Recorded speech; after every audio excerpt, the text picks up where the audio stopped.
bukti. Nilai R-nya. Dan kemudian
Ustaz, kita boleh mulakan ya Ustaz ya?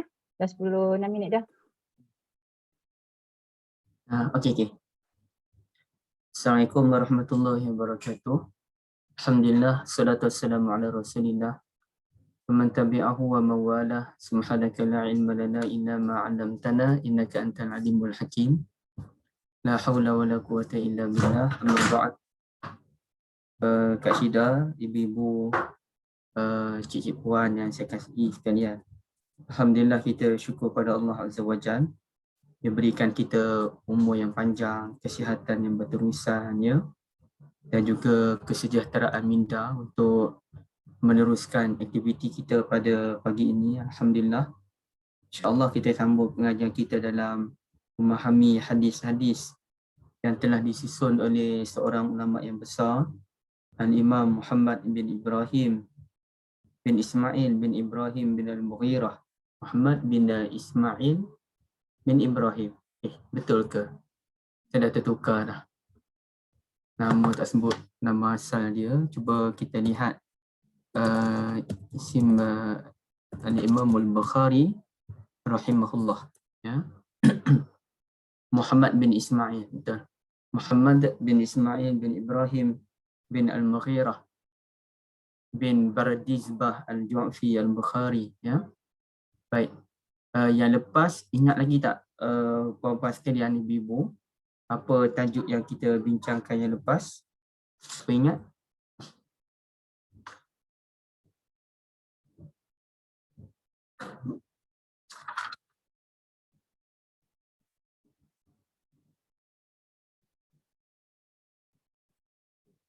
Syana, siapa ingat lagi?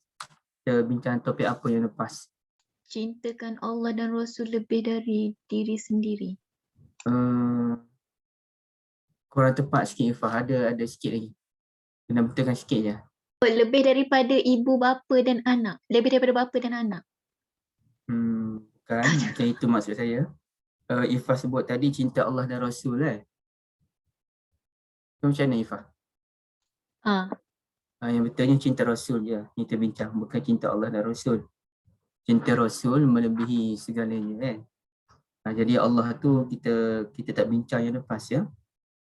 An akuna ahabba ilaihi min walidihi wa walidihi wan nasi ajma'in ya.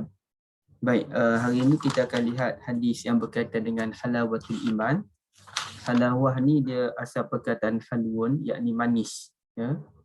Kemanisan iman. Saya minta maaf ibu-ibu ya, saya masuk lambat sikit tadi. Okey, sekejap, saya ni ada masalah nak letak mana. Okey, siapa boleh baca? Selain daripada Ifah, siapa nak cuba?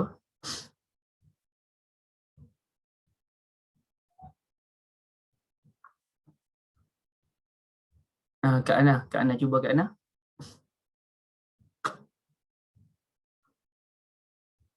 Dah Ustaz, saya baca gagap-gagap lah Ustaz, malulah. Tak apa Kak Ana, kita yang lain pun lebih kurang sama je ya. Bila Kak Ana selalu cuba, insya-Allah makin lama-lama makin laju. Jadi ini ambil peluang Kak Ana ambil peluang. InsyaAllah. Yang mula daripada hadasana tu ke? Hadasana. Kak Ana mula dengan begini. Wabihi qala.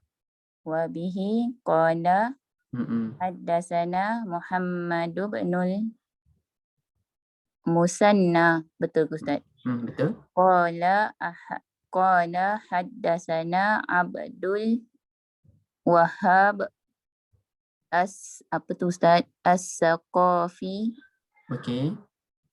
Qala hadasana Ayyubu an Abi Kilabata an Anas ibn Malikin radhiyallahu an Nabiyyi sallallahu anin Nabiyyi sallallahu alaihi wasallam qala salasun man kunna fihi wajada halawatal iman an yakunallah wa rasuluhu Kak Ana baca baris dulu tu. An yakunallaha. An yakunallaha. Oh, yang atas tu ha ya Ustaz. Wa rasuluhu ahabba ilaihi mimma siwahuma wa an yuhibbal apa tu Ustaz? Wa an yuhibbal mar'a la yuhibbuhu ilallaha wa an yakraha an ya'uda semula. La yuhibbuhu illallah illa lillahi.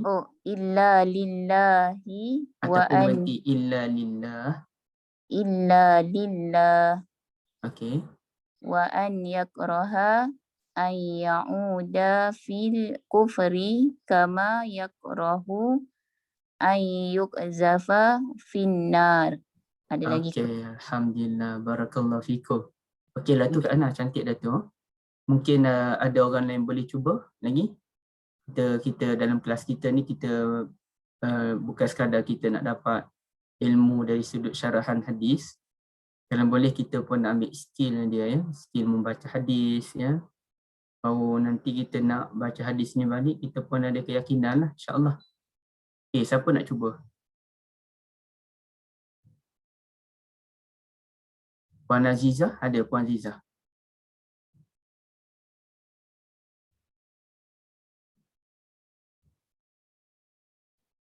Puan Halimatun?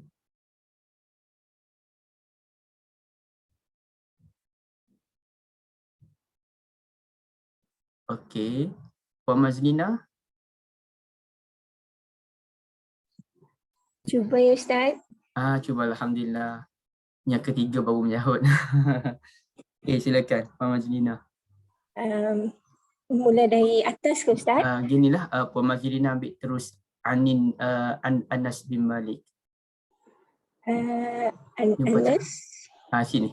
ya, Nampak saya tanda tu. Okey, insyaAllah. Saya cuba. Okey. An Anas bin Malik radhiyallahu sekejap ya Ustaz sebab skrin kecil. radhiyallahu anhu Mm-mm. Nabiyyi sallallahu Ustaz Sallallahu. sallallahu alaihi wasallam sallallahu alaihi wasallam Sallallahu.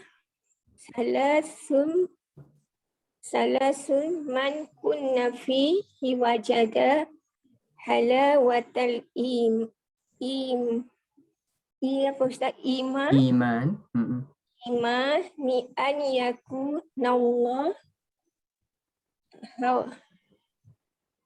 yakunallah wa rasuluhu Mm-mm. habba ilaihi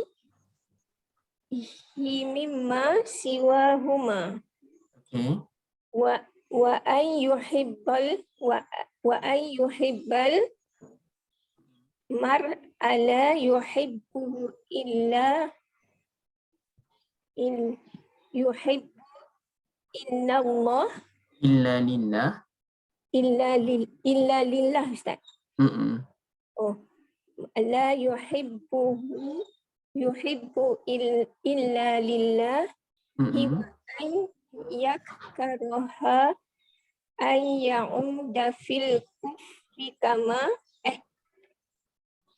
fil Kita baca satu-satu puan fil kufri. macam mana Ustaz? Suara puan putus tadi. Puan ambil balik yang ni wa an yakraha. Wa an yakraha an ya'udu An ya'uda. dafi kufrikaha Gini, puan berhenti dulu. An ya'uda fil kufri. fil kufri. Okey. An ya'uda fil kufri Mm-mm. kama yakrahu an yuqdafa finnar. Alhamdulillah ya. Jazakumullah khairah pada Puan Mazlina dan Kak Ana atas pembacaan tadi. Jadi kita okey, tengok puan-puan Saya akan soal jawab dengan Ifah dan cuba ibu-ibu ambil manfaat dia di sebalik soal jawab ni Okey Ifah, boleh buka suara? Ya Ustaz. Okey, cuba Ifah ceritakan siapakah dia yang meriwayatkan hadis ini, siapa? Anas bin Malik. Yang bawa hadis ni, sorry. Yang bawa hadis ni dari awal lagi tu, siapa yang bawa hadis ni masuk dalam kitab? Imam Bukhari. Okey, Imam Bukhari perempuan sebab dia dalam kitab Bukhari, so Imam Bukhari lah yang bawa. Okey, siapa guru Imam Bukhari? Muhammad bin Al-Muthanna. Okey, ni perempuan Imam Bukhari disebut haddasana. Muhammad bin Musanna ni haddasana telah menceritakan satu hadis kepada kami semua, anak-anak murid dia lah. Ramai-ramai anak murid dia tu Imam Bukhari. Berada dalam satu majlis ilmu yang besar. Muhammad bin Musanna pun menyampaikan hadis ini, antaranya Imam Bukhari yang terlibat Okey, jadi guru Imam Bukhari ialah Muhammad bin Al-Musanna. Siapa pula sahabat Nabi yang meriwayatkan hadis ini? Anas bin Malik. Okey, Anas bin Malik perempuan Anas bin Malik ni sahabat Nabi yang membawa hadis ini. Baik. Okey, Ifah, hadis ini cuba Ifah terjemah. Daripada Nabi SAW, baginda bersabda. Okey, dia mula-mula sampai sini je. Okay, Ifah, terjemah. 3 perkara yang siapa ada padanya, dia akan mendapat kemanisan iman. Cuba Ifah terjemah dalam bentuk terjemahan dinamik. Maknanya tak terikat dengan susun atur bahasa Arab tu. Siapa yang ada 3 perkara ni akan dapat kemanisan iman. Yes. Siapa yang dapat 3 perkara ni, dia dapat kemanisan iman. Puan-puan ibu-ibu sini dia punya noktah dia. Ataupun noktah bertindih. Kita letak noktah bertindih kat sini. Barulah kita pun masuk yang pertama. Sini sampai. Ya. Okey, Ifah, seterusnya.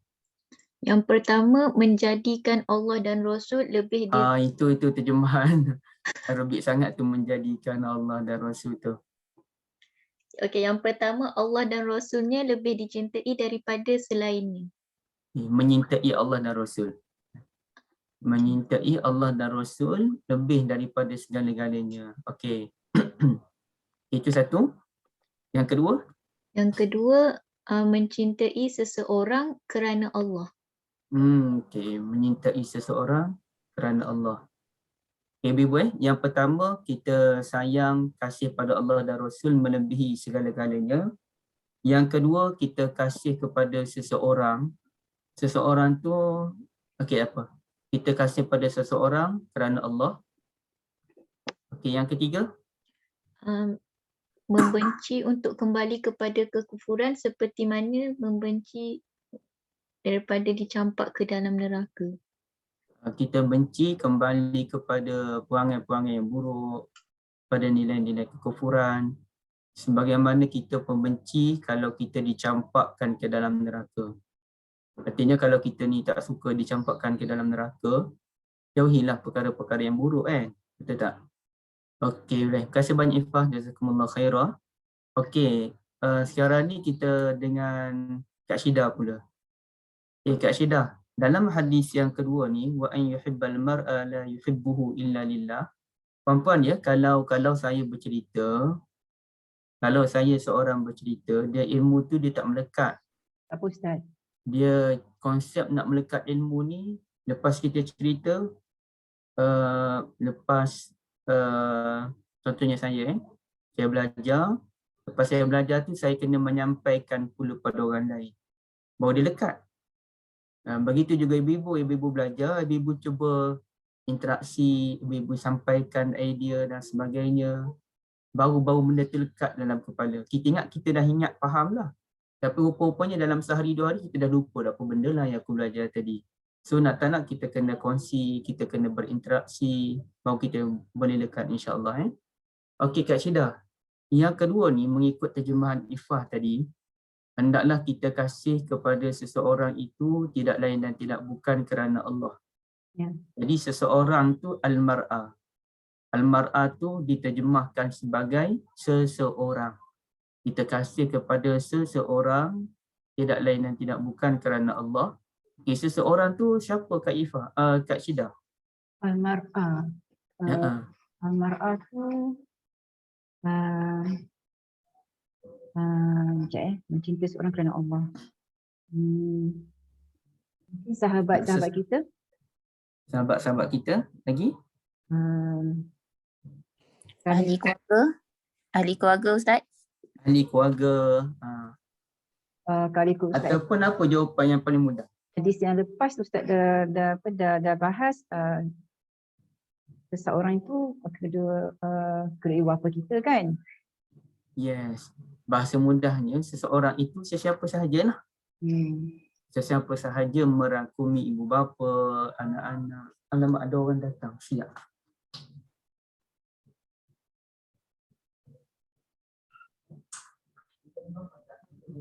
Ifah, al-mar'ah tu maksudnya apa Ifah? Seseorang. Kalau kita relatekan dia punya root words dia tu, mar'ah ke apa tu ya? Maksudnya apa ya? Minta maaf kan saya tak tahu kalau yang rumah macam tu. Tapi yang saya cuma tahu mar'ah tu memang maksud dia orang macam tu. Orang maknanya umum lah ya? Ya. Umum, okey. Okay, faham.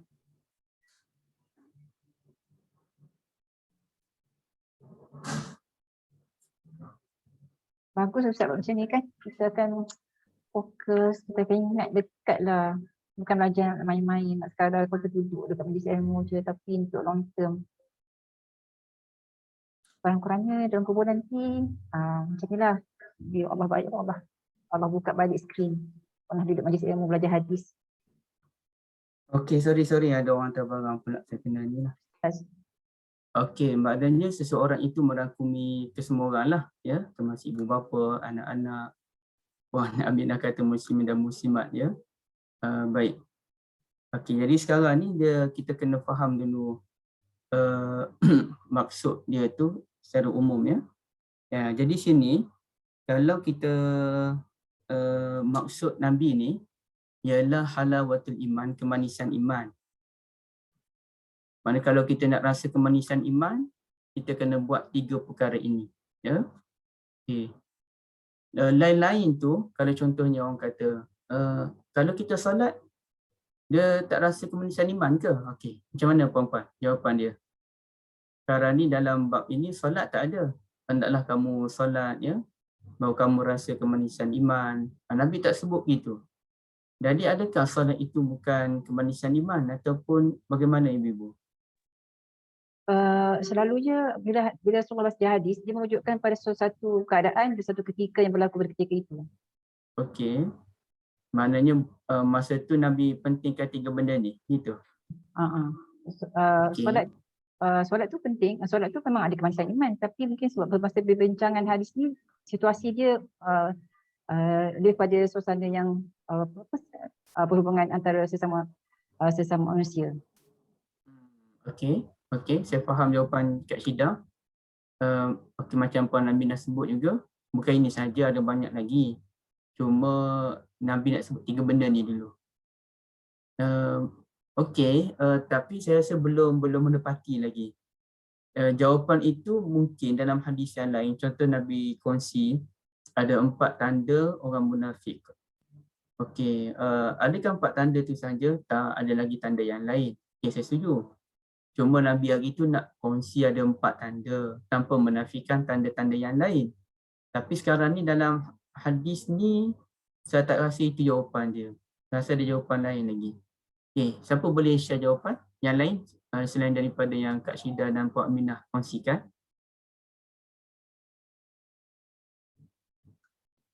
Bila sayang Allah dan Rasul akan buat apa yang disuruh, tinggal dilarang. Okey, jawapan Ifah ya. Maknanya, yang Ifah sebut tu betul. Dengan saya mudahkan, 3 perkara yang dikongsikan oleh Nabi SAW ini dipanggil sebagai usul, benda yang teras ataupun benda yang asas.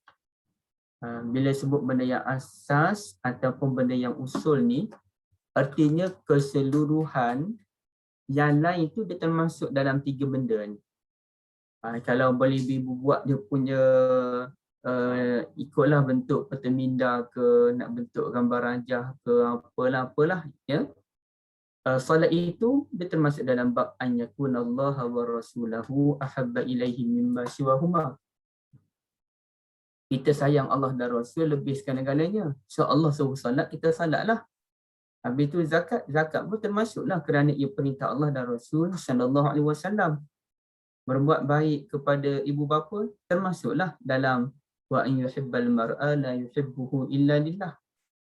Ihsan kepada jiran tetangga, wa in yuhibbal mar'a la yuhibbuhu illa lillah. Jadi dia termasuk semua dalam segala amal kebaikan dan keburukan ni, dia termasuk dalam 3 usul yang besar ni. Macam contoh, habis tu meninggalkan zina kan halawatul iman. Ya, meninggalkan zina tu termasuk dalam bab wa an yakraha an ya'uda fil kufri kama yakrahu an yukzafa fin nar. Ya. Ataupun apa lagi puan-puan sekalian, kebaikan-kebaikan yang wujud. Menegakkan keadilan termasuk dalam bab an yakunallaha wa rasulahu ahabba ilaihi mimma siwahuma. Masuk dalam bab tu. Tidak menindas orang miskin dan anak yatim. Masuk dalam bab wa in yuhibbal mar'a la yuhibbuhu illa lillah. Jadi ya Kak, jaga alam sekitar. Jaga alam sekitar termasuk dalam bab ayakunallahu wa rasulahu ahabba ilaihi mimma siwahuma kan. Dan boleh juga masuk dalam bab wa an yakraha an ya'uda fil kufri. Jadi dia lihat kepada 3 benda ni merupakan usul yang paling besar, maka segala amal yang diperintahkan oleh Allah, yang dilarang oleh Allah, dia masuk dalam ketiga-tiga usul ini. Contohnya kita mengajak orang kepada Islam dengan cara yang lemah lembut dan penuh toleransi. Ia masuk dalam bab menyintai Rasul dan melebihi segala-galanya, kerana Rasulullah itu merupakan orang yang paling lembut dalam dakwah. So dalam dakwah kita melembut sebagai ittiba'us sunnah, ittiba'un Nabi, mengikut jejak langkah Nabi SAW. Okey, boleh clear ibu-ibu? Okey, baik. Rupa-rupanya kalau kita boleh simpulkan, ada biasa orang sebut 3 benda yang disampaikan oleh, alamak, mak saya call sekejap ni, saya jawab.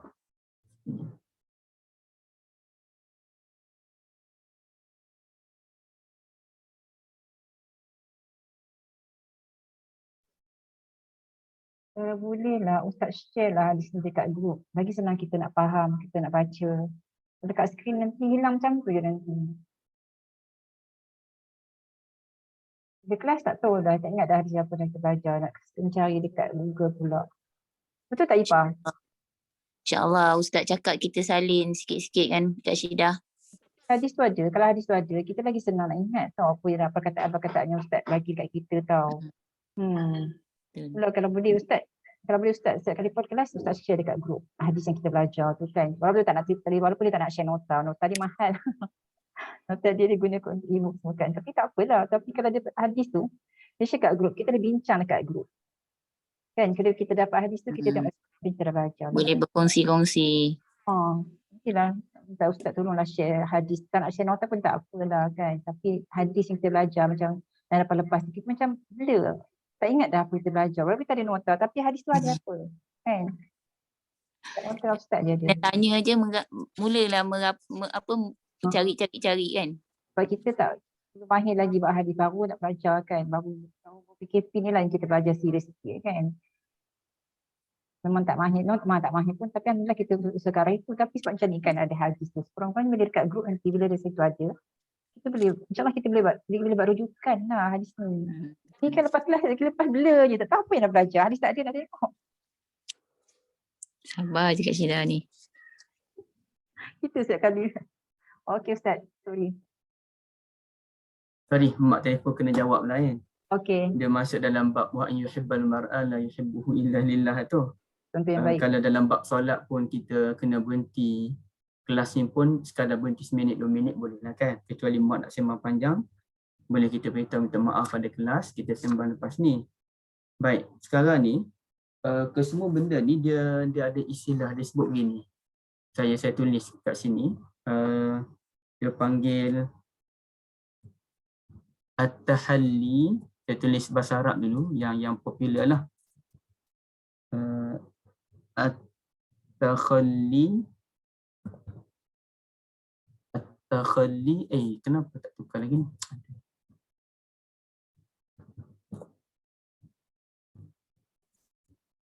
At-takhalli minar razail panggil.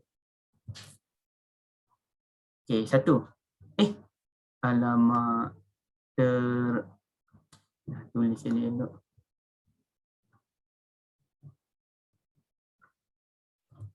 At-takhalli minar razail.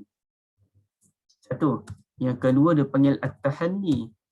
At-tahalli bil fadail.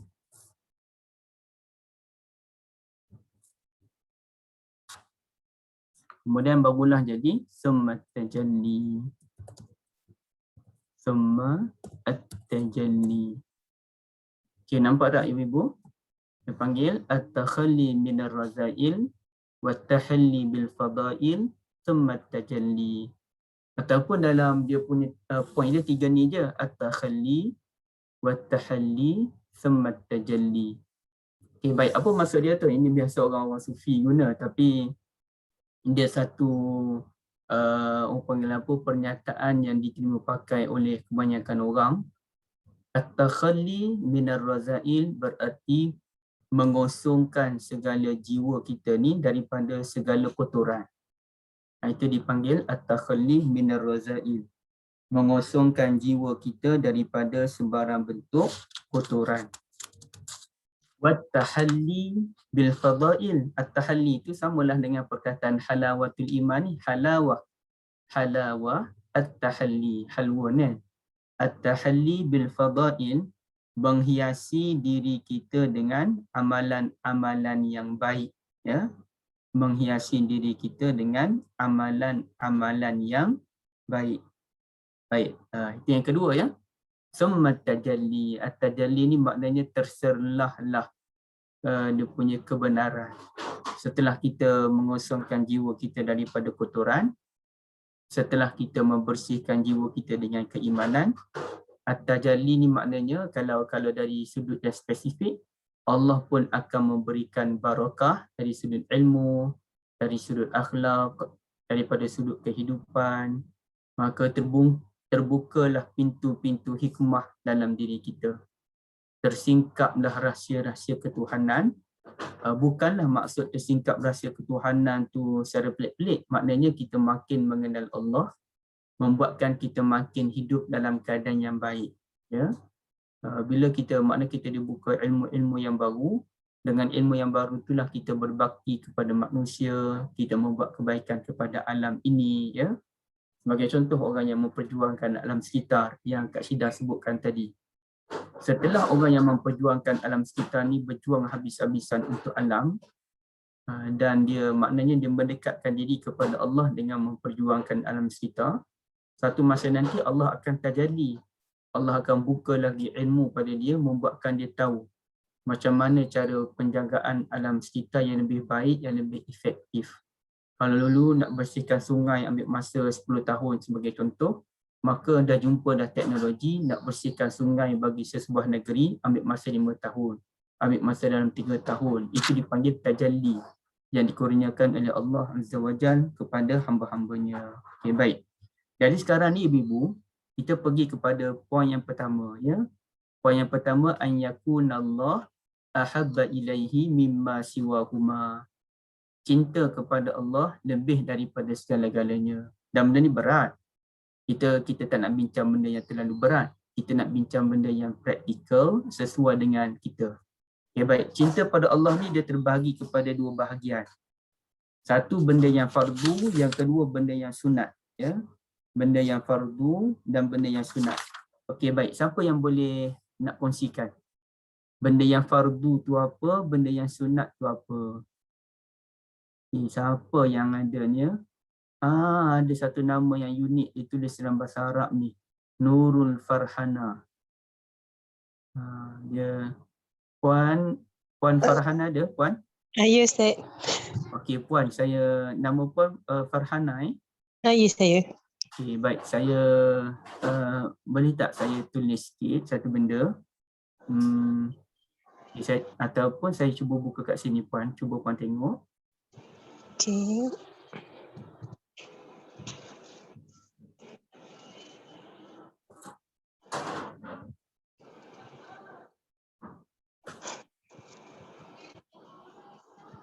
Okey, nampak tak? Ini secara mudah lah. Dia ada carian yang ilmiah. Tapi saya nak carian yang mudah. Ejaan dia. Untuk minta maaf ada gambar tak. Sorry. Dia kena type yang lain. Almaan. Okey, nampak tak Puan? Yang ni. Okey. Farhanah. Ejaan nama Puan tu Farhana kan? Tak ada H belakang kan? Tapi dia punya ejaan walaupun dalam bahasa Melayu nama tu tak ada H belakang, tapi kita kena letak ta marbutah. Farhanah. Itu cara dia lah. Boleh Puan Okey, faham. Baik. Orang yang gembira, orang yang happy go lucky, orang yang membahagiakan orang lain. Itulah maksud Farhanah. Baik. Okey, Puan, dan nama Puan ni Nurul Farhana Dia punya Nur Farhanah. Nur Farhanah. Dalam bahasa Melayu tu tak apalah, Nurul Farhanah Nurul Farhanah. Tapi yang ini Nur Farhanah. Cara ejaan dia tu. Okey. Terima kasih Puan. Okey Puan, cinta kepada Allah ni dia terbagi pada dua kategori. Fardu dan juga sunat. Okey. Boleh tak Puan ceritakan apa contoh yang fardu, yang wajib dan apa contoh yang sunat tu? Okey, kalau perkara yang fardu tu kita lihat pada solat, zakat. Okey. Untuk kalau sunat tu amalan-amalan sunat lah, macam bersedekah, solat sunat. Berbakti Okey, sedekah, salat sunat apa kan? Okey, kenapa kita perlu melakukan perkara yang sunat?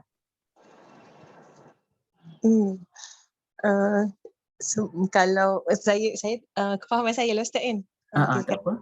Yang sunat tu supaya saya dapat kalau apa yang terkurang pada amalan wajib saya tu, yang terkurang tu saya top up dengan amalan sunat saya. Yes, maksudnya bila akhirat nanti Allah akan ambil benda yang fardu, contohnya solat. Bila solat tu ada kekurangan, maka Allah minta malaikat ambil solat-solat sunat untuk tampung kekurangan dalam solat fardu kan. Begitu kan? Okey, terima kasih Puan. Kalau saya nak tanya soalan boleh tak Ustaz? Satu soalan je. Oh, Puan pula tanya soalan. Dahsyat ni. Macam ni, Silakan. Dulu saya pernah accident. Masa tu muka saya luka lah. Memang tak boleh kena air. Lepas tu masa tu kawan saya cakap saya kena tayamum.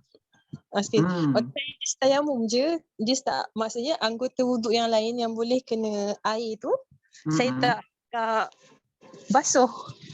So adakah saya kena qada balik? Waktu tu saya accident tu dalam umur 11 tahun. Macam tu. Sebab saya baru Oh, lama dah. Maksudnya yang dalam sebulan jugalah saya kena tayamum tu. Oh, ya ke? So adakah saya kena, sebab Ustaz baru ni ada cakap pasal yang qada tu kan. Saya baru maksudnya waktu tayamum tu saya still kena basuh anggota wuduk yang masih boleh dibasuh kan. Okey, saya faham. Tapi itu kecil lah dulu, tak kira ada cedera bahagian muka sikit kan Puan Okey, baik. Begini, dia memang sebetulnya kita kena ambil wuduk. Dan kaedah yang diperkenalkan oleh JAKIM yang saya tengok beberapa tahun yang lepas, yang terkini saya tak tahu, JAKIM hanya mencadangkan kita berwuduk, membasuh mana kalau muka tu basuh mana bahagian yang boleh sahaja. Tapi kalau kita basuh tu boleh terkena bahagian luka, so kita kena hati-hatilah. Maknanya kita berwuduk, hati-hati jangan sampai kena tempat luka dan tidak perlu tayamum. Kerana tayamum ini dia khawatiri debu tanah yang kita guna tu terkena bahagian luka dan ia boleh menyebabkan infection yang lain pula ya.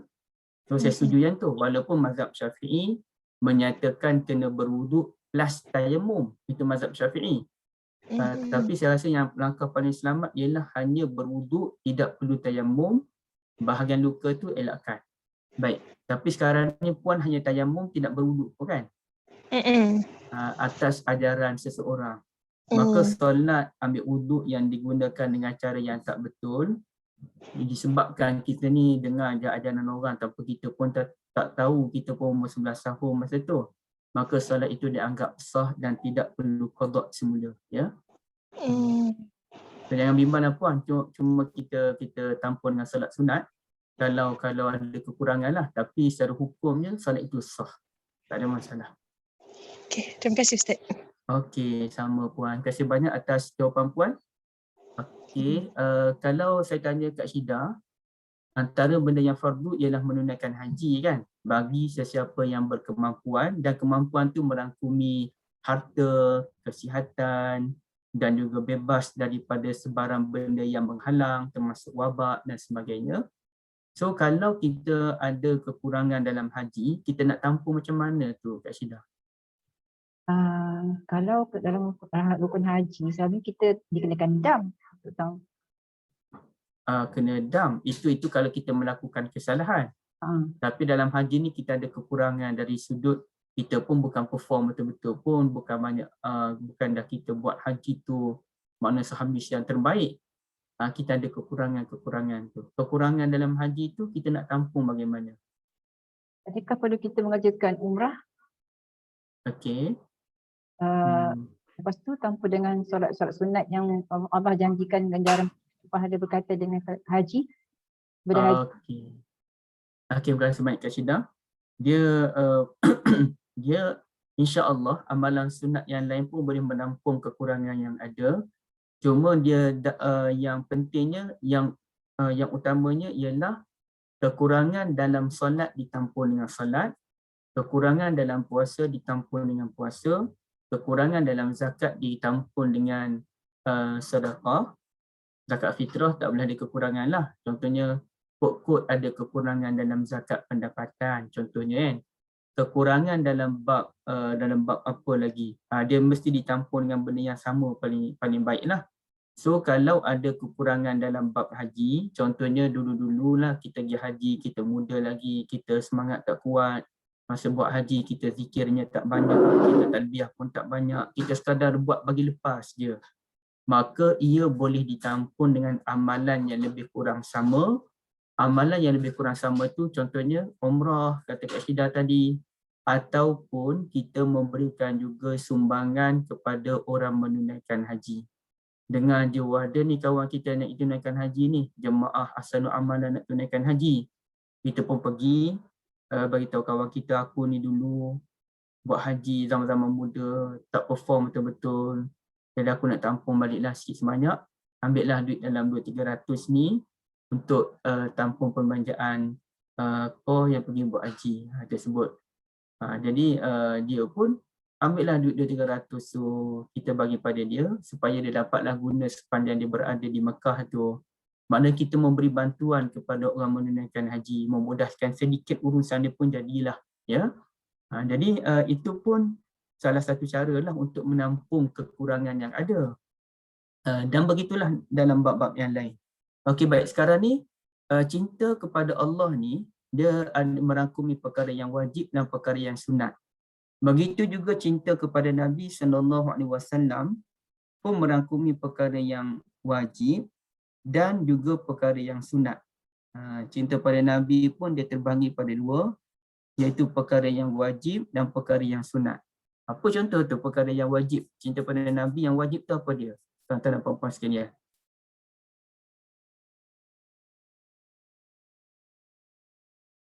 Okey, siapa yang nak kongsi? Puan Aminah. Puan Aminah.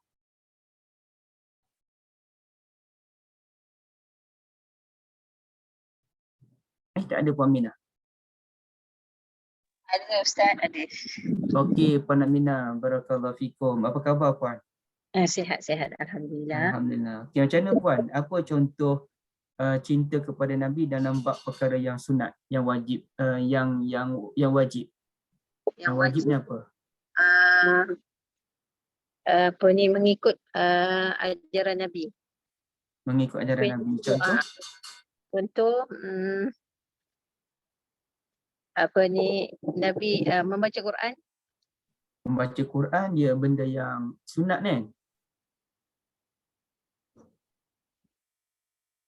Dia nak yang wajib Ustaz Saya nak yang wajib dulu. Baca Quran tu mestilah satu kemestian sebenarnya, tapi dia lebih kepada benda yang sunat kan. Okay. Amalkan sunnah Nabi, Kak Ana kata itu umum lah. Amal sunnah Nabi ni bentuknya umum. Boleh tak bagi contoh yang wajib? Apa dia?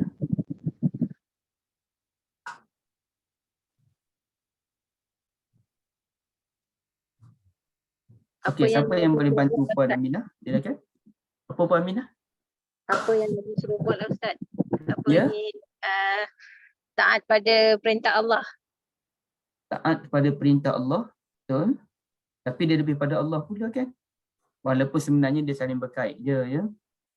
Iaitu antara benda yang wajib kita dengan Nabi SAW ni ialah macam mana kita cinta pada yang kita bincang yang lepas. Kita menyintai Nabi lebih daripada segala-galanya. Itu yang wajib. Kita cinta Nabi lebih daripada diri kita, lebih daripada mak ayah. Itu maksudnya, ya. Tapi ataupun kita berakhlak yang wajib. Contohnya Nabi ni dia buat baik kepada isteri, maka wajib seorang suami itu buat baik pada isteri dia, dan haram untuk buat benda yang kasar kan. Okey Puan Aminah, cuma timbul isunya begini, ya.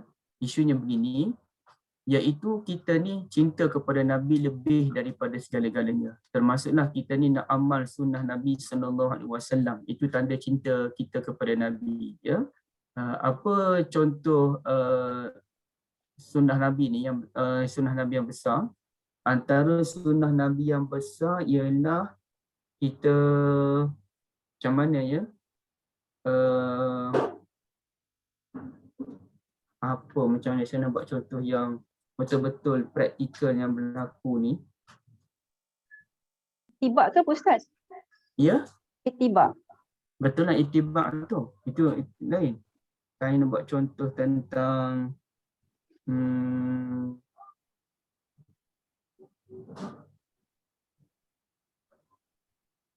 okey, begini. Antara sunnah Nabi ialah apabila kita menguruskan jenazah si mati ni, ya, bila kita urus jenazah si mati, kita perlu menggunakan air dalam kadar yang paling minimum, ya, menggunakan air pada kadar yang paling minimum. Dan lepas tu kita pun bila urus jenazah ni, kita salat jenazah, okey, kita buat contoh salat jenazah. Kita lepas salat jenazah, ada tak doa lepas tu? Tak ada kan? Habis je salat jenazah, kita pun bagi salam, Assalamualaikum warahmatullahi, Assalamualaikum warahmatullahi. Kemudiannya kita diam, terus bawa jenazah pergi ke perkuburan.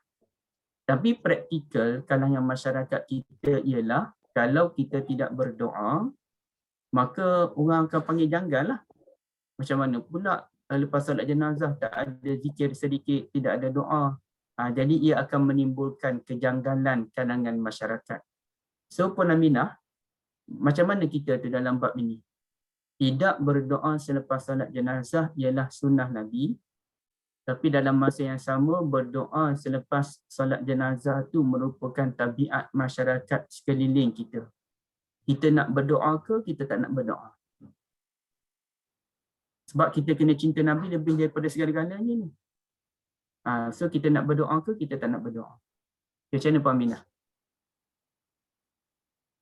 Seharusnya kita ikut Nabi lah, tak perlu berdoa. Tak perlu berdoa. Maknanya sunnah Nabi itu ialah tidak berdoa. So kita tak berdoa lah, macam tu Puan Aminah.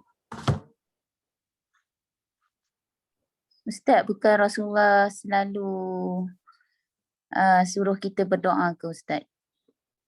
Selalu memang betul Rasulullah suruh kita selalu berdoa. Banyak tapi dia kena ada cara dia. Okey. Dia ada cara dia, bukannya ikut dan je. Baik-baik. Okay. Jadi sekarang ni saya nak fahamkan, kita nak memahami sunnah Nabi itu dalam konteks yang luas, ya. Memanglah tidak berdoa selepas solat jenazah itu sunnah, tetapi menyantuni satu perkara yang telah melekat dalam masyarakat juga merupakan satu sunnah. Artinya, jangan kita berusaha menegakkan sunnah Nabi sehingga menimbulkan kekacauan kalangan masyarakat. Itu pun sunnah. Ya? Jangan kita buat sampai masyarakat pun merendah-rendahkan kita, memandang pelik terhadap kita dan menimbulkan lagi permusuhan kalangan kita. Jangan gitu. Tapi kalau kita boleh buat dalam keadaan yang lembut, dalam keadaan sederhana dan masyarakat tak blame pun kita, ya, alhamdulillah. Artinya, dalam buat sunnah Nabi ni kita kena buat dalam keadaan yang sederhana. Dia ada peringkat-peringkat. Peringkat tu bagaimana? Okey, saya tak setuju ada doa lepas salat jenazah. Kalau saya jadi imam salat jenazah, saya memang tak setuju ada doa selepas salat jenazah. Kalau saya jadi makmum, saya akan lari terus. Tapi kalau saya jadi imam bagaimana? Okay, baik. Kalau saya jadi imam, lepas salat jenazah, saya akan ambil doa, saya baca dalam 2 rangkap lebih kurang, kemudian saya berhenti, terus angkat jenazah. Saya tinggalkan segala zikir, contohnya Assalamualaikum warahmatullahi, Assalamualaikum warahmatullahi. Saya pun diam sekejap, saya pun angkat tangan, Allahumma firlahu warhamhu wa'afihi wa'fu'an, Allahumma firlahu warhamhu wa'afihi wa'fu'an, alhamdulillahirabbil alamin. Ambil jenazah terus. Artinya saya kena santun antara kedua-duanya. Sunnah Nabi saya nak ambil, menyantuni masyarakat saya nak ambil. Tapi sunnahnya tak berdoa. Masyarakatnya berdoa panjang lepas salat jenazah. Jadi saya ambil dua-dua tapi saya kurangkan kadar dia. Yang masyarakat doa panjang lebar tadi, saya kurangkan jadi doa yang pendek je. Kerana saya seboleh mungkin nak masyarakat kembali kepada sunnatun Nabi SAW. Jadi begitu, kita kena menyantuni masyarakat. Betul lah Puan Aminah, berdoa lepas takbir keempat tu, nak doa pun boleh, tak nak doa pun boleh. Baik, saya ingat begini, sebab dulu-dulu ada golongan anak muda yang bersemangat untuk menegakkan sunnah, tapi sehingga telah menimbulkan persengketaan dengan ibu bapa. Dan benda ini ada disebutkan oleh Hamka. Hamka menyatakan, ada orang hantar surat kepada Hamka menyatakan dia ni semangat nak menegakkan sunnatun Nabi SAW, tapi akhirnya menimbulkan konflik dan krisis antara dia dengan ibu bapa. Hamka ni golongan-golongan yang menegakkan sunnah. Dia suka pada sunnah Nabi. Tapi dia kata akhirnya anak tadi dia dibenci oleh mak ayah atas alasan si anak ni tegas dalam menegakkan sunnah. Lalu Hamka pun bahas panjang dengan menggunakan bahasa yang cukup dramatis, dengan bahasa yang sangat baik. Hamka sebut dia punya kesimpulan, panjanglah puan-puan dia, kena baca sendiri surat Hamka pada orang tu, memang best lah. Hamka akhirnya menyatakan, apa guna kita menegakkan sunnah tapi menimbulkan punah dan ranah. Itu ayat saya lah. Tapi Hamka nak pergi kesimpulannya itu.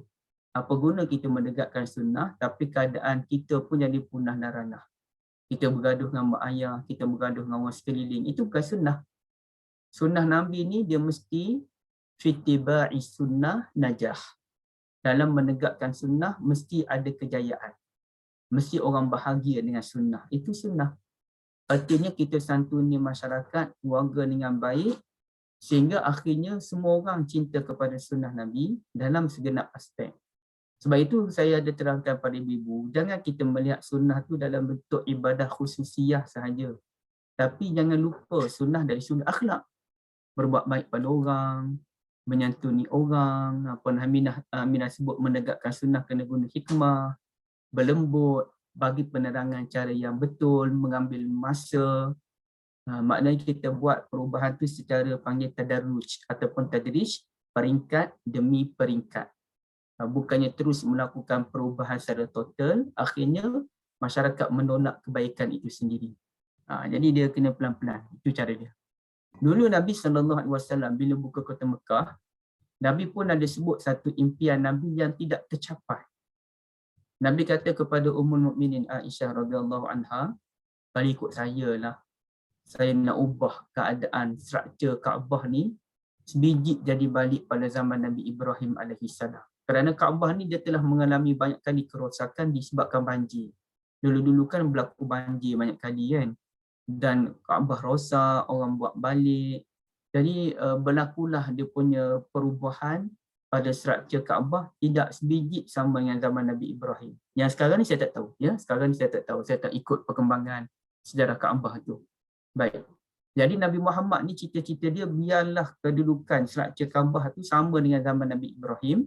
Tapi kata Nabi Muhammad, kalau bukan kerana kaummu ataupun kalau bukan kerana orang-orang kita ni, saya ubah dah. Tapi mengenangkan kalau Nabi ubah struktur Kaabah boleh menimbulkan sengketa kalangan bangsa Arab yang ada ketika itu, maka Nabi melupakan niat baginda untuk mengubah struktur Kaabah. Jangan sampai berbalah. Begitu ya. Itu dipanggil sebagai sunnah sallallahu alaihi wasallam. Ya, jangan sampai orang akhirnya lari daripada agama. Tak boleh lah. Kita kena ada hikmah dia, ada kebijaksanaan dia. Ya. Contohnya kalau kahwin nak ada pelamin. Jadi ada seorang dia keras dengan apa pelamin-pelamin ni tak boleh. Jadi sekarang ni kita berdepan dengan dua keadaan. Ada orang kahwin dia tak nak langsung pelamin, bagi dia benda ni bid'ah, benda yang tak betul pun. Ada orang dia nak pelamin. Dia kata, bila lagi nak naik pelamin kalau bukan masa kahwin. Kalau tak kahwin tak naik pelamin dah. Maka di situ wujudnya satu jalur yang sederhana. Sekarang ni, apa faktor orang tak suka dengan pelamin tu? Apa faktor dia? Rupa-rupanya orang tak suka pelamin tu disebabkan macam kita mempertontonkan anak perempuan tu, pengantin perempuan ditatapi oleh banyak mata-mata lelaki ajnabi. Okay. Baik, apa bezanya dengan zaman sekarang? Kita tak ada pelamin tapi pengantin duduk, kita buat perkahwinan tu di dewan dan pengantin tu duduk di atas stage yang tinggi, semua orang nampak pengantin tu lelaki dan perempuan. Apa bezanya stage yang dibuat oleh orang zaman sekarang dengan pelamin tu? Oh, tak ada beza, bahkan yang stage tu lagi dahsyat. Semua mata dapat melihat pengantin perempuan tu. Kemudian siap bergambar dengan pelbagai gaya lagi, semua orang nampak. Kalau pengantin pun berjalan pusing, semua satu meja demi satu meja, nampak juga pengantin tu rupa-rupanya. Jadi sebenarnya apa bezanya antara pelamin dengan pentas yang disediakan? Maka wujudlah jalur yang sederhana. Tak apa, pelamin ni tak ada masalah. Yang penting ialah pelamin tu dibuat dalam bilik ataupun dalam rumah, yang mana bukan semua orang naik rumah. Orang yang masuk dalam rumah ni adalah ahli keluarga dan rakan sahabat handai je yang masuk dalam rumah. Orang kampung, orang-orang taman kita, kawan-kawan kita ni duduk kat luar je makan je. Yang pentingnya makan, tahu anak kita kahwin, selesai. Dan kalau boleh tengok muka pengantin, alhamdulillah nanti kenal lah. Oh tu anak si Sulaiman yang kahwin tu. Kenal lah tak pengantin tu. Jadi wujud jalur sederhana boleh, tapi dalam rumah, dalam keadaan yang sederhana. Jadi maknanya dalam keadaan kita melakukan perubahan ni, dia ada panggil istilah at-taghyir, perubahan. Bukannya terus kita melakukan bukannya terus kita mengubah benda tu sehingga menimbulkan sengketa. Dia panggil at-taghyir, ya, perubahan tu. Banyak lagi lah puan-puan sekalian ya. Okay, baik, selesai bab Allah dan Rasul. Sekarang ni kita kasih kepada seseorang itu tidak lain dan tidak bukan kerana Allah Azza wa Jalla. Cinta kepada orang kerana Allah. Okay, baik, siapa yang boleh nak tolong syarah apa maksud cinta seseorang itu tidak lain dan tidak bukan kerana Allah? Silakan. Saya tengok nama Puan Arsha ni, saya tengok nama Kak Syida. Adik-beradik ke macam mana? Kak Syida? Tu Kak Syah lah Ustaz. Kak Syah. Dah lama dia tak join. Masya Allah. Saya selalu tengok Arsha alias sama dengan Syida alias. Kak Syah. Kak Syah? Ya Ustaz. Alhamdulillah dengar suara Kak Syah akhirnya. Kak Syah rupanya Arsha. Memang nama Kak Syah tu Arsha ke? Nama penuh Nur Asyariah Ustaz. Nur Asyariah? Ya. Low je suara Kak Syah ni. So Kak Syah masa Ramadan ada buat projek roti ke? Oh, tak ada Ustaz. Tak ada. Sekarang? Macam mana sekarang ni? Sekarang Alhamdulillah ada rumah dah. Oh tak ada lah meniaga? Ada tu je buat bahulu ikut tengok orang ada. Yalah, okey. Barakallahu fikum. Kak Syah, boleh Kak Syah terangkan sikit tak? Apa maksud cinta kepada seseorang tu tak lain dan tidak bukan kerana Allah? Bukan syarah Kak Syah nak kongsi pengalaman ke, kongsi cerita ke ataupun apa-apalah. Kongsi opinion Kak Syah. Pendapat saya lah. Maknanya kita tidak lebih-lebih cintakan seseorang. Contohnya macam cintakan suami ke anak ke lebih daripada kita cinta ke Allah. Contohnya macam mana Kak Syah? Tanpa taksub sangat lah kan. Macam kita tanpa taksub sangat dengan kita punya keluarga, orang yang kita sayang tu sampai kita lupa yang kita kena lebih padakan kepada Allah kan. Macam tu ke Ustaz? Okey, maknanya Kak Syah pergi kepada batasan dia. Jangan kita sayang pada keluarga kita ni sampai kita lupa Allah kan. Anak tu bagi segala-galanya pada anak. Terima kasih Kak Syah, itu satu poin yang sangat menarik. Saya pun tak terfikir poin Kak Syah sampaikan tu. Terima kasih, barakallahu fikum. Okey, siapa lagi yang nak kongsi? Ibu Aziah ni, Ibu Aziah. Ibu Aziah ni yang mana satu ni? Aziah yang Orin ni ke ataupun Aziah Kasim? Aziah Kasim tu kita punya admin. Oh, admin. Yang Aziah Ibu Aziah pakai Ibu spek Aziah mata lah tu? Ibu Aziah lah tu. Ibu Aziah lah, okey. Aziah Okay, Kasim. Ibu Aziah, silakan Ibu Aziah.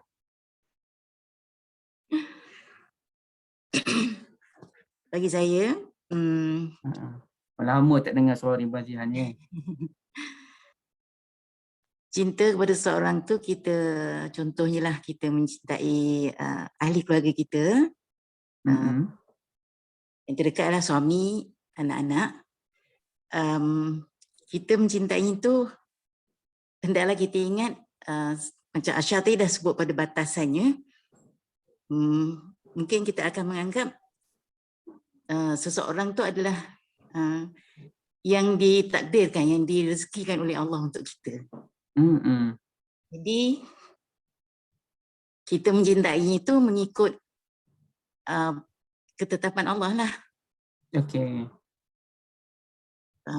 Kalau macam ni, macam mana Ibu Aziah sayang pada suami kerana Allah? Okey, apa contohnya? Sayang pada suami kerana Allah, jangan sampai kita melanggar perintah Allah. Jangan sayang tu lebih mengatasi batasnya, macam kita sanggup melanggar suruhan Allah kerana cinta tu. Tapi hendaklah Betul. kita pegang dulu apa yang Allah perintahkan kepada kita. Dan kita mencintai itu yang kedua. Okey. Maknanya jangan sampai suami nak pinjam duit untuk pergi ikam nombor ekor, kita pun bagi sebab sayang pada suami kan. Kerana itu melanggar perintah Allah kan. Okey. La ta'ata li makhluqin fi maksiatin khaliq.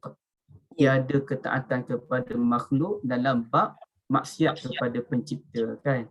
Ya, kita mencintainya selagi dia tidak mengarahkan kita kepada perkara-perkara yang melanggar perintah Allah. Okey. Terima kasih Bu Azia, barakallahu fikum. Ada tambah lagi yang lain? Puan Fauzia, Puan Aziza. Assalamualaikum Ustaz. Waalaikumsalam Puan Halimah. Ya, saya nak cakap macam kasih sayang dengan sahabat. Sebab saya dalam hidup saya ni rasanya saya dapat sahabat-sahabat yang memang dekat di hati. Oh, okey. Maknanya kalau dia cerita dia susah ke apa, jadi kita berasa sedih sama. Kalau dia gembira, anak dia dapat ni apa, kita pun rasa seronok.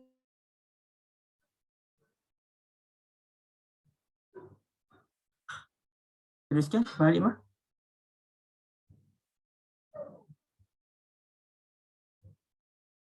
Puan Halimah. Suami isteri anak tu sebab memang pertalian dan hidup rapat dengan kita. Tapi kalau dengan sahabat ni, saya memang banyak kawan-kawan yang macam tu. Jadi kalau apa-apa jadi tu kita rasa sebab sama. Lepas tu kalau macam kita ada apa-apa dia nasihat ke atau kita nasihat, dan terutama bila saya dengar mengenai kalau kita ada sahabat, kawan rapat dan dia mungkin akan bagi syafaat pada kita bila akhirat nanti. Jadi kasih sayang tu memang lagi-lagi lah semenjak tu lah. Sebelum tu memang lah, tapi saya syukurlah kira dalam hidup saya ni memang saya dapat sahabat-sahabat yang memang baik-baik. Jadi bila orang cerita kata orang ni tak baik, saya kata syukur, alhamdulillah. Bila saya dapat tu kiranya memang rasa ya Allah, mungkin sebab aku rasa dalam hati nak dapatkan sahabat yang baik, yang tunjukkan jalan yang lebih baik. Jadi Allah pun jumpakan, kenalkan. Jadi persahabatan tu jadi perpanjangan. Kita bukan kenal dia saja, kita kenal family dia, anak beranak dia. Mungkin mak bapak dia pun sekali. Saya ada ramai sahabat-sahabat yang macam tu, bukan di tempat sendiri. Saya duduk di Kedah, saya ada sahabat yang di Kelantan. Dan bila dia orang cerita apa-apa pun kita rasa macam kita berada dalam keadaan macam tu. Saya rasa tu pun kasih sayang yang sangat hebat. Macam mana Ustaz? Alhamdulillah, saya boleh respon alhamdulillah. Ya, Puan Halimah ada sahabat-sahabat yang memang dalam jiwa kan. Alhamdulillah. Barakallahu fikum Puan Halimah, semoga persahabatan itu sampai ke akhirat. Dan betul, sahabat-sahabat yang baik ini akan memberikan syafaat kepada sahabat dia di hari akhirat. Dipanggil sebagai asy-syafa'atus sughra. Syafaat kecil. Tapi kecil-kecil pun penting kita nak masa tu, syafaat-syafaat kecil ni. Yang boleh bagi syafaat uzma yang besar hanyalah Nabi Muhammad sallallahu alaihi wasallam. Yang lain yang namanya syafaatul Quran, syafaatus sahabah, syafaat ahli keluarga, itu sikit-sikit. Maknanya nanti Puan Halimah pun akan bagi syafaat kepada kawan-kawan yang lain. Kawan-kawan lain pun bagi syafaat dalam bentuk contohnya Puan Halimah cerita, saya ada kawan saya yang ni, wahai Allah, merupakan orang yang baik, pernah saya susah masa tu, dialah datang meringankan kesulitan dalam hidup saya. Itu syafaatlah dipanggil. Maka tolonglah berikan dia kebaikan lagi, ditambahkan darajat sebagai contoh. Maka Allah pun boleh tambah darjat kawan kita disebabkan kebaikan yang dia buat. Dan Allah tahu, Allah dah tahu semua benda tu. Tapi dalam keadaan Allah tahu, Allah nak bagi ruang kepada kita. Baru kita rasa gembira. Kalau semua benda tu dah ada markah penuh belaka dah, so kita takkan gembira lah. Tapi Allah dah bagi markah satu bahagian, sebenarnya Allah bagi ruang. Kalau zaman sekarang ni puan-puan sekalian, kalau rancangan reality television, reality TV, dia ada pemarkahan oleh pengadil dan dia ada nilaian sokongan daripada peminat yang hantar SMS tu kan. Baik, maknanya begitulah Allah pun bagi ruang pada orang lain untuk top up markah ataupun selamatkan keluarganya, sahabatnya daripada azab Allah. Barakallahu fikum Puan Halimah. Saya juga nak menyentuh soal apabila sebut cinta kasih kepada seseorang tidak lain dan tidak bukan kerana Allah, artinya kita mengurus perasaan kasih dan sayang itu dengan sebaik-baiknya agar perasaan itu akhirnya kembali kepada Allah semata-mata. Ya, artinya kita kasih kepada pasangan hidup kita. Bagaimana erti kasih sebenar kita kepada pasangan hidup, suami ataupun isteri? Yakni kita saling bekerjasama untuk ingat kepada Allah Azza wa Jalla. Sebagaimana saya biasa tengok pasangan yang telah dia macam dah lapang sikit, anak-anak dah besar ya. Jadi mereka pun menghabiskan masa hujung minggu pergi solat subuh sama-sama dengan pengajian kuliah subuh. Kemudiannya kadang-kadang sebelum balik tu singgah di mana-mana kedai, minum sedikit, tapi pergi bersama-sama ke masjid untuk ibadah dan menuntut ilmu. Ada juga pasangan yang mana dia ambil masa hujung minggu, dia dah ada freedom sikit, dia tak ada kaitan dengan anak-anak pun dah besar dah tu ataupun yang dah kerja, dia pun pergi hujung minggu mengikuti mana-mana seminar, pengajian ilmu. Ya, itu dia panggil pengurusan kasih tidak lain dan tidak bukan kerana Allah Azza wa Jalla. Begitulah dengan anak, tidak bagi kebebasan mutlak pada anak-anak ataupun cucu, ya. Sampaikan anak-anak itu terlalu bebas dan jauh daripada ajaran agama, tak pakai tudung pun tak apalah, tak pakai tudung pun, ya, tak tutup aurat penuh pun tak apalah. Jadi dia tak kawal benda tu. Sehingga kadang-kadang tu dia relax je kalau anak dara dia nak keluar dengan mana-mana lelaki tanpa ada batasan pun dia tak ada masalah benda tu. Tak boleh begitu puan-puan sekalian. Saya difahamkan, ada orang maklumkan pada saya lah, menjadi kebiasaan bagi orang yang kerja di pejabat-pejabat ni, waktu lunch hour je mereka keluar lelaki dan perempuan dalam satu kereta pergi makan di mana-mana tempat.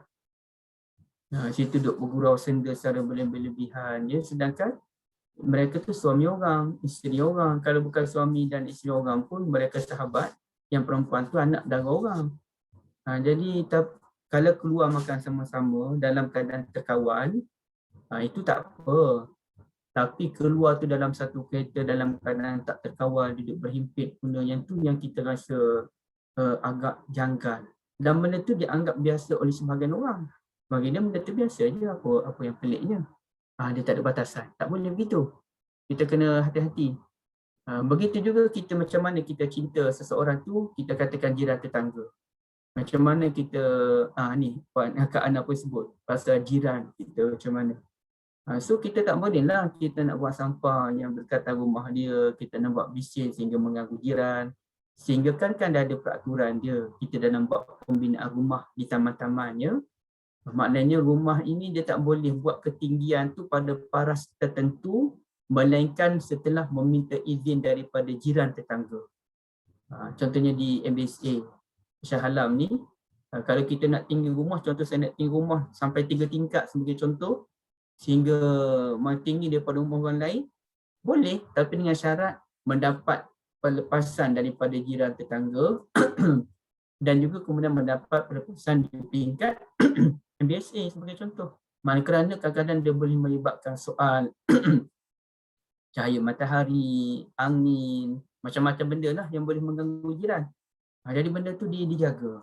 Dan kalau kita tengok macam mana contohnya di apartmen, di kondo, dia ada peraturan dia kalau nak pindah barang, masa hari mana yang boleh berpindah, lift mana yang boleh digunakan. Kalau nak baiki rumah, hari apa yang dibenarkan untuk kita ni bertukang dan pada masa mana agar tidak mengganggu jiran tetangga. Itu semua pengurusan dalam bab cinta kepada Allah ni, dia ada pengurusan dia. Sekarang musim COVID, maka antara tanda kita cinta kepada seseorang tidak lain dan tidak bukan kerana Allah, anak-anak jangan balik kampung sebagai contoh. Ya, jangan sibuk nak kata rindu kasih pada mak ayah, kita nak balik kampung kecuali mak ayah tu dah uzur. Itu lainlah, kita mintalah pelepasan daripada polis kan. Tapi kalau masih sihat, kita sibuk nak balik kampung, kononnya rindu, orang lain pun rindu juga. Tapi dalam keadaan wabak, kita kena bertahan. Dan kita kena mengasihi orang yang telah memperjuangkan duduk frontliner, telah bersusah payah. Jangan susahkan mereka lagi. Ini semua benda-benda yang luas, ibu-ibu sekalian, ya. Baik. Dan akhirnya, kita benci untuk kembali kepada kekufuran sebagaimana kita benci dicampakkan ke dalam neraka. Ini dia lebih khusus kepada sahabat Nabi dulu, yang mana dahulu mereka ni masyarakat jahiliyah. Ada sahabat Nabi dulu memang jenis kaki botol. Memang ada kaki perempuan. Memang ada kaki judi, ya, sahabat Nabi dulu. Yang jenis kaki botol memang biasa orang masyarakat jahili dulu memang minum arak. Umar bin Al-Khattab pun minum arak. Itu biasa. Ya, sahabat Nabi Hamzah bin Abdul Muttalib minum arak, Sa'ad bin Abi Waqqas minum arak, itu biasa. Itu dah jadi budaya. Maka antara tanda kemanisan iman ialah kita benci untuk kembali ke zaman jahiliyah dahulu sebagaimana kita benci dicampakkan ke dalam neraka. Contohnya, ya, ada orang beritahu saya, dulu penghayatan agama tak tinggi. Masuk sekolah menengah pun tak pakai tudung, betul lagi tak pakai tudung pun. Ini ada perkongsian, saya sangat tertarik dengan perkongsian ni, dia direct pada saya lah. Dia kata dulu kalau ada orang yang jenis pakai tudung penuh, dipanggil macam-macam gelaran lah. Kak Syida macam mana? Kak Syida hidup, Kak Syida mungkin generasi muda sikit kan. Tapi macam Ibu Azia, Kak Syida macam mana sekolah menengah? Pakai tudung ke? Maknanya kawan-kawan Kak Syida pakai tudung ke tak masa tu? Sekolah rendah tak pakai tudung lah, sekolah menengah pakai tudung. Tapi tudung tu kata macam scarf ke lah, macam scarf. Itu dia tu macam dah kata, kalau yang labu tu panggil tu tudung dakwah lah. Tudung dakwah. Dia yang umur 60 ke atas lah biasanya, ya. Tapi yang umur 60 ke atas. Dia orang pakai tudung ikat macam tu je lah kan, dia orang tak pakai tudung betul-betul proper. Dululah. Macam mak saya ni sekarang dah umur 67, 66. 66. Jadi dia ni lah, saya tengok gambar dia, sekolah menengah pun sekolah agama. Sekolah menengah tu agama, tudung kayu Saloma. Tapi pakai scarf je lah, macam Kak Syeda sebut kan. Okey, tak apa, itu memang zaman dulu macam tu. Kita tak ada pun kehidupan beragama yang sempurna pada tahun 70-an, pada tahun 60-an. Kita faham benda tu. Dan orang zaman dulu jangan rasa bersalah, dosa besar lah. Memang macam setakat tu je pengetahuan agama kita, ya. Tapi adakah kita nak kembali pada zaman dahulu? Jawabnya tak suka dah. Nak kembali zaman yang buka aurat, zaman tidak solat, zaman kita be happy, the enjoy je. Kita tak suka dah nak kembali kepada zaman dahulu. Sebagaimana kita tidak suka dicampakkan ke dalam neraka. Maknanya kena maintain dengan keimanan yang kita perolehi ini. Dan juga kita tak suka anak kita hidup sebagaimana kita zaman jahiliyah dahulu. Ini perkara yang amat menyedihkan bila kita tengok kadang-kadang kan ayahnya pakai kopiah, ada yang pakai serban, maknya pakai tudung labuh, tapi anak-anak tak pakai tudung. Okey, baik. Kita tahu kadang-kadang benda tu berlaku kerana, dengan minta maaf ibu-ibu, saya tak kaitkan yang siapa pun ibu-ibu. Jangan rasa saya pilih ibu ke apa, tak ada. Kalau benda tu kadang-kadang dia gini, sebab mak ayah pun baru berubah, ya, mak ayah baru berubah, baru pakai tudung, ya. Jadi dia ambil masa nak ubah anak-anak. Itu tak apa. Kalau kita baru je berubah, kita ni baru je dia bagi pakai tudung. Anak kita tak pakai tudung lagi. Okey, baik, tak apa, itu kita usaha. Kita usaha supaya akhirnya anak kita pun pakai tudung. Tapi masalahnya ialah kita memang tak peduli. Kita memang jenis pakai tudung dari awal lagi, tapi kita tak peduli soal anak-anak. Itu yang masalah. Kalau memang kita ni memang jenis tak pakai tudung, anak kita pun tak pakai tudung, kemudian kita dah berumur 50-60 baru kita ni insaf, kita baru tahu kebenaran, kita pun mula pakai tudung. Okey, tak apa, kita ambil masa dulu. Ambil masa beberapa ketika untuk ajak anak kita pun melakukan perubahan. Sedikit demi sedikit, sedikit demi sedikit. Jangan biarkan. Yang problemnya ialah memang mak ayah pakai tudung, maknya pakai tudung, ayahnya pun elok, tapi dia tak peduli soal anak-anak sejak dari kecil lagi tak peduli. Sebab itulah kalau anak-anak kita, cucu kita yang darjah 3 dah kan. Darjah 3, walaupun darjah 3 ni ataupun darjah 4 mungkin tak balik lagi pun, dan jaranglah orang perempuan yang balik masa darjah 3 yang 4 kan, biasanya darjah 6 biasanya kan. Okay, baik. Tapi kalau anak kita yang darjah 4 walaupun belum balik, seboleh mungkin jangan dia membuka aurat depan orang, dan seboleh mungkin dia tidak bersalam lagi lah dengan orang-orang yang bukan mahram dia. Sama ada pakcik sepupu dia ke, seboleh mungkin jangan bersalam dah. Kita kena ajar dah.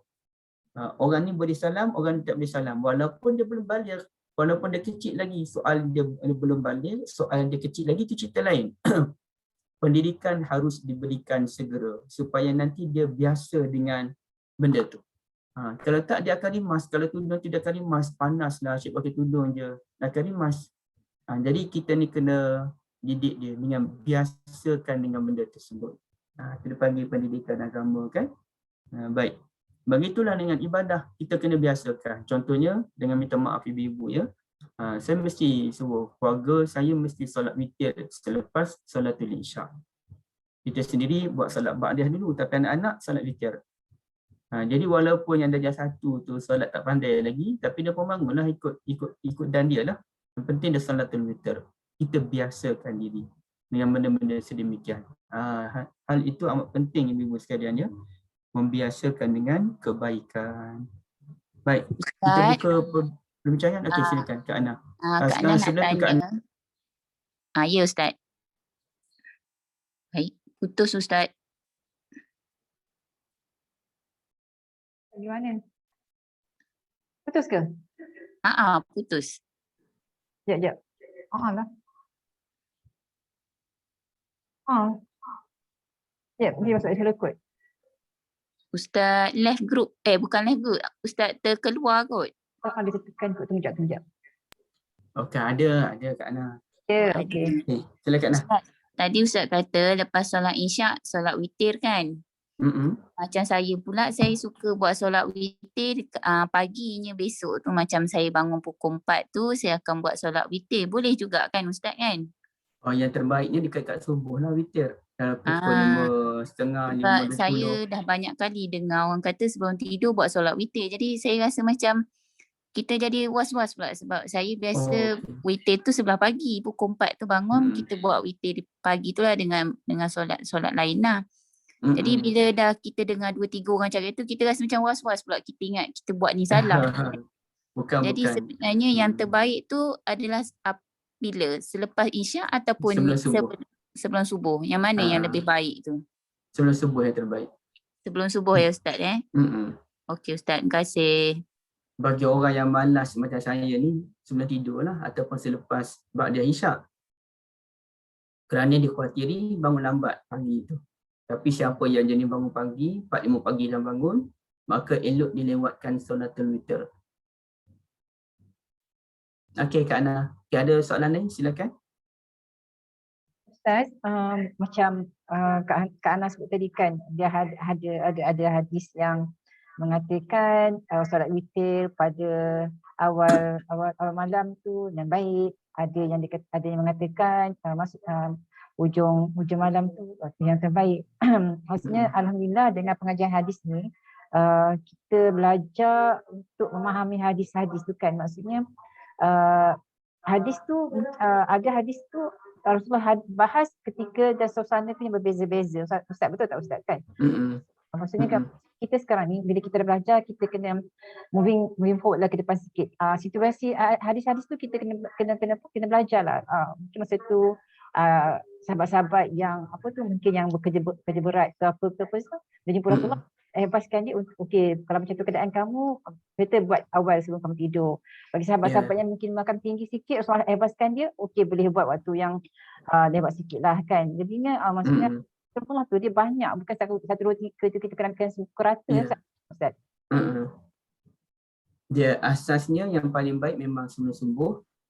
Yang kedua, dia bergantung kepada kita. Kalau kita tak larat, kita buat selepas salatul isyak. Tapi buat ba'diyah dululah. Salat ba'diyah dulu, barulah salatul witir. Tapi untuk anak-anak ni tak apalah, salatul witir. Baik. Ada yang lain? Ada masa sikit lagi? Ustaz, Ifah, silakan. tadi Ustaz cakap cinta pada Nabi yang wajib tu macam cinta Nabi lebih daripada segalanya, lepas tu ikut akhlak Nabi. Kalau yang cinta pada Nabi sunat macam mana Ustaz? Yang sunat tu kita buat amalan-amalan sunat yang Nabi buat tu lah. Zikir-zikir harian Nabi, melamakan solat sebagai contoh kan. Okey, contohnya yang wajib tu, wajib tak kita buat baik pada jiran tetangga? Yang wajib, itu sunnah. Itu sunnah yang wajib. Sunnah yang wajib berbuat baik kepada jiran tetangga. Okay, yang sunatnya macam mana? Buat jiran tetangga. Kadang-kadang kita bagi dia makan, share makanan, itu sunat je. Tak share makanan pun tak apa. Yang penting kita buat baik dengan dia je. Tapi kalau kita nak tambahkan lagi kebaikan tu, kita berkongsi makanan, kita berkongsi hadiah sebagai contoh, melihat kepada keadaan lah. Okay, baik. Ataupun yang lain, apa benda yang wajib? Benda yang wajib ialah bapa buat baik pada anak, bagi nafkah pada anak, itu wajib. Wajib sebagaimana yang dilakukan oleh Nabi SAW.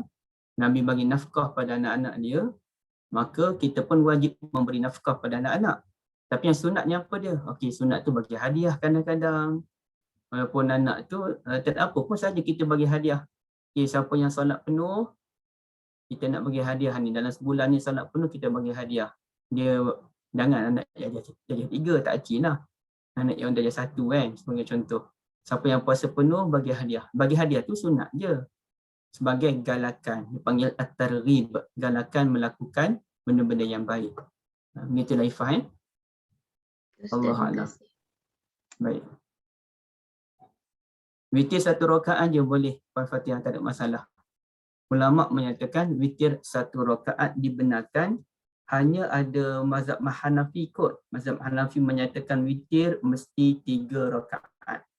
Tapi bagi sebahagian, bagi kebanyakan ulama, witir paling kurang 1 rakaat.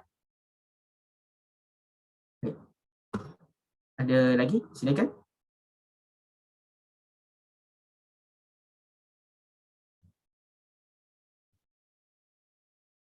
Okey, puan-puan kalau tak ada, okey ada di chat ni, berselawat, betul. Selawat tu dipanggil wajib kita selawat kepada Nabi SAW pada tempat yang tertentu seperti ketika tasyahudil akhir menurut mazhab Syafi'i. Jadi kebanyakan ulama kata tak wajib kot. Tapi bagi mazhab Syafi'i kita wajib selawat kepada Nabi pada tasyahud akhir. Allahumma salli ala Muhammad, ya. Tapi yang lain tu dipanggil sunat. Tapi sunat tu pun dia terbahagi pada 2. Sunat yang mana kalau kita tak buat tak cantik, iaitu kalau kita dengar nama Nabi, kita kena selawat sallallahu alaihi wasallam. Kalau tak selawat tak cantik. Yang keduanya sunat yang kalau kita buat menambahkan kebaikan, iaitu kita satu hari kita selawat dalam berapa ratus kali, berapa puluh kali. Yang penting kita kena ada selawat selain daripada selawat dalam solat. Allahumma salli ala Muhammad wa ala alihi wa sahbihi wa barik wa sallim sebagai contoh kan. Okey. Okey Ibu, kalau tak ada, izinkan saya untuk membuat sedikit penutup. Saya okey Kak Syida.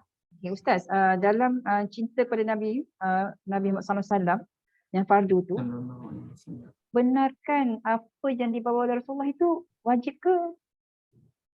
Wajib lah, membenarkan apa yang Rasulullah bawa tu kan. Benda tu wajib. Membenarkan dakwah baginda, benarkan apa yang dibawa oleh Rasulullah SAW. Kita pada Rasulullah SAW lah kan? Ya. Okey, baik. Antaranya ulama-ulama dulu mengumpulkan kitab-kitab hadis. Itu tanda cinta pada Nabi. Kita belajar hadisun Nabi. Ini cinta kepada Nabi lah. Tanda cinta pada Nabi, kita belajar ucapan-ucapan Nabi SAW yang dipanggil sebagai hadis. Ya. Jadi ibu-ibu, saya dalam beberapa hari lagi akan memulakan satu kajian yang baru ya. Sebelum ini saya nak share ya, boleh Kak Syida, saya nak kongsi. Sebelum ni saya nak buat kajian tentang fikih Ummul Mukminin Aisyah radhiyallahu anha. Ya, saya bukan bincang tentang Aisyah ni seorang gadis di hati Nabi, bukan itu. Tapi kita bincang tentang fiqh ataupun ijtihad.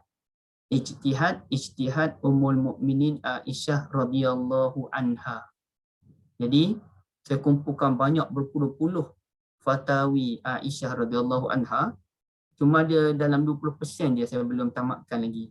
Saya biarkan dulu sebab saya nak settlekan projek yang lain. Tapi dalam beberapa hari lagi saya akan mulakan satu kajian yang baru, iaitu untuk mengenali isteri Nabi Ummul Mukminin Khadijah radhiyallahu anha. Jadi saya ada baca pasal buku Khadijah ni, ada seorang ulama tu dia buat buku Khadijah. Saya pun baca, tapi dalam buku yang tebal itu sebenarnya poin yang dicerita yang ilmiah tu tak banyak, dalam 1/8 macam tu je. Sikit sangatlah poin ilmiah yang ada dalam buku Khadijah tersebut. Kemudian ada pula orang Melayu yang buat buku pasal Khadijah pun tak ada apa-apa poin yang saya boleh ambil. Jadi sekarang ni saya sedang usaha kajian terhadap cerita Ummul Mukminin Khadijah ni dipersembahkan dalam bentuk ilmiah. Sebab ada program. Ada program tu saya diminta untuk cerita tentang akhlak Khadijah. Tapi alang-alang nak bincang tentang akhlak Khadijah radhiyallahu anha, saya nak bincang terus tentang segala kajian berkaitan dengan Ummul Mukminin Khadijah, merangkumi hadis-hadis Nabi, sirah-sirah yang sahih, dan juga adalah beberapa perbahasan ulama, ya. Antaranya perbahasan ulama berkaitan dengan dan termasuk perbahasan tentang siapakah yang lebih utama antara Ummul Mukminin Khadijah dengan Ummul Mukminin Aisyah. Benda tu tak penting pun kita bahaskan di peringkat umum, tapi sekadar kajian ilmiah, ya. Dan ada kajian yang lebih ilmiah yang agak berat, iaitu menilai Ummul Mukminin Khadijah antara neraca ahli sunnah wal jamaah dengan ahli syiah. Syiah pun dia ada persepsi dia tentang Khadijah, dan mereka memang terlalu mengagungkan Khadijah radhiyallahu anha. Kita pun mengagungkan, tapi kita tidak masuk ke dalam bab keterlaluan. So antara dua neraca ni, Syiah dengan Sunnah. Dengan Syiah ni dia sebut akhir sekali dia punya kesimpulan dia, anak Khadijah radhiyallahu anha dengan Nabi sallallahu alaihi wasallam seorang je. Namanya Fatimah As-Siddiqah radhiyallahu anha. So macam mana kita nak bahas daripada sudut sirah bahawa yang lain yang namanya Zainab, yang namanya Abdullah, yang namanya Ruqayyah pun merupakan anak antara Nabi SAW dengan Sayyidah Khadijah radhiyallahu anha. Jadi kajian yang agak berat sikit ibu-ibu sekalian. Pastilah saya kena ambil masa lebih kurang, paling cepat pun dalam 2 minggu ataupun lebih. Maklumat tu dah ada, cuma kita nak buat kajian tambahan dan menulis. Dapat benda ni, saya mohon doa kepada ibu-ibu sekalian agar saya sempat buat kajian benda ni sebagai memenuhi tanda an yakunallaha wa rasulahu ahabba ilaihi mimma siwahuma. Cinta kepada Allah dan Rasul. Sayyidah Khadijah ialah isteri Rasul sallallahu alaihi wasallam. Jadi cinta pada mereka lebih daripada segala-galanya. Antara tanda cinta pada Nabi ni, kita cinta kepada ahli keluarga Nabi. Itu pun tanda cinta kita. Dan antara tanda cinta pada Nabi ni, cinta kepada seluruh sahabat Nabi yang banyak memperjuangkan Islam bersama-sama dengan Nabi sallallahu alaihi wasallam. Allah alam, Kak Syida, ibu-ibu sekalian, terima kasih banyak, ya. Dia begitu, akhirnya kita tidak mementingkan syarah yang panjang-panjang dalam pengajian hadis ni. Kita penting ibu-ibu berkongsi dapatan ibu-ibu, saya pun belajar, kita sama-sama belajar, dan akhirnya kita dapat meresap. Oh, ini poin yang disampaikan hari ini, ada 3 benda, ya. Ingat 3 benda ni, kongsikan dengan kawan-kawan yang lain. Bila nak kongsi itu, jangan tengok balik, jangan snap, jangan kalau ibu-ibu ada yang snap gambar ni, okey, jangan tengok pada gambar tu. Cuba ingat, recall balik.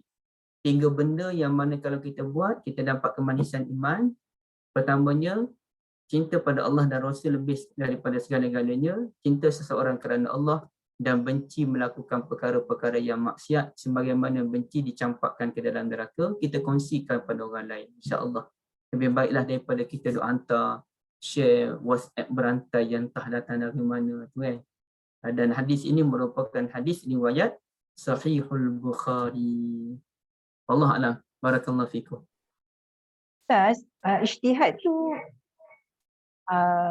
boleh pendapat yang terhasil daripada kajian yang mendalam.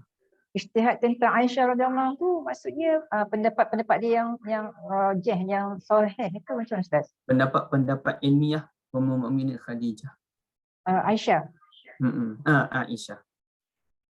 Yang kajian tentang Ummul Mukminin Khadijah tu Ustaz lebih kepada adalah beberapa benda yang jalan dulu. okey. Kadang mungkin ada yang ijtihad tu pendapat Ijtihad kan. tak ada kot. Khadijah tak ada ijtihad. Kita kan macam mungkin tak familiar dengan perkataan ijtihad tu kan. Kalau tu ataupun pandangan-pandangan tu mungkin kita akan catch up cepat lah, tapi bila ijtihad perkataan mungkin dia tak familiar Ustaz kan. Kita pun nak confirm kan ijtihad tu sebenarnya pendapat dan pandangan tu macam mana tu pula Okay. Alhamdulillah rasanya pagi ni setiap perkongsian yang kita belajar hadis ni tak sia-sia di sisi Allah. Allah janji dah setiap yang kita belajar. Tapi itulah yang pentingnya hati kita kena ikhlas Ustaz ya. Sebab kalau tak kita tak istiqomah, kita akan berada di sini sampai orang kata memang susah, memang ada yang kata Ustaz tanya soalan, Ustaz baca semua kan, tapi tak nak itulah jalan yang perlu kita lalui lah untuk dapat ilmu Ustaz ya. Mungkin memang tak nak baca semua, tapi itulah jalan-jalan yang perlu kita lalui kan. Alasan tu yang kita terpaksa lalui, itulah alasan dia. Alasan kita tak boleh baca, alasan kita tak nak baca. Jadi insya-Allah Ustaz, mudah-mudahan Ustaz pun mohon doa pada kami semua agar istiqomah untuk berada di kuliah hadis ni kan. Kebanyakannya ramai yang syahid awal lah kan. Sebab mungkin macam-macam lah, masing-masing ada alasan masing-masing untuk tidak berada di sini kan. Jadi alhamdulillah Kak Syida ucapkan terima kasih Ustaz. Jazakallah khairan katsira atas ilmu sampaikan pagi ni.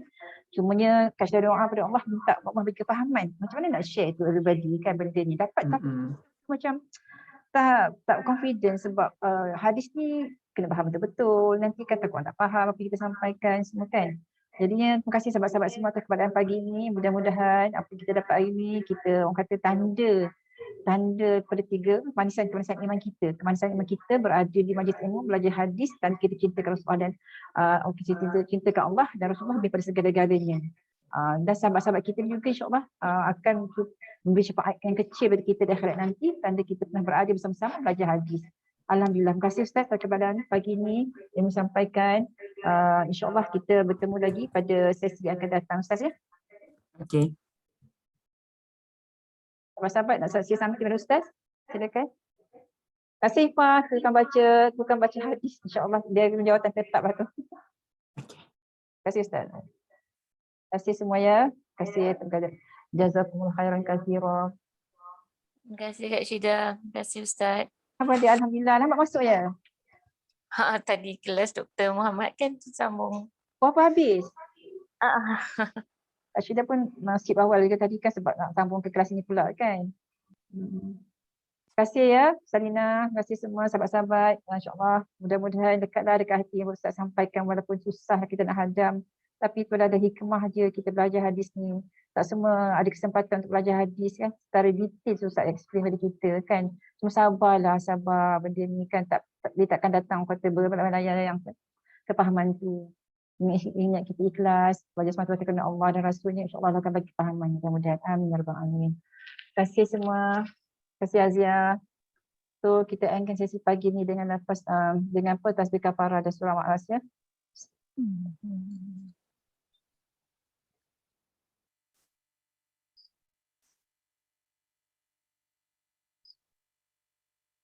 Okey, terima kasih semua ya. Saya endkan sesi pagi ni dengan lafaz Assalamualaikum warahmatullahi wabarakatuh. Terima kasih Safia, terima kasih Kak Azia, terima kasih Kak Tun, terima kasih Salina, terima kasih Azlina, terima kasih semua ya.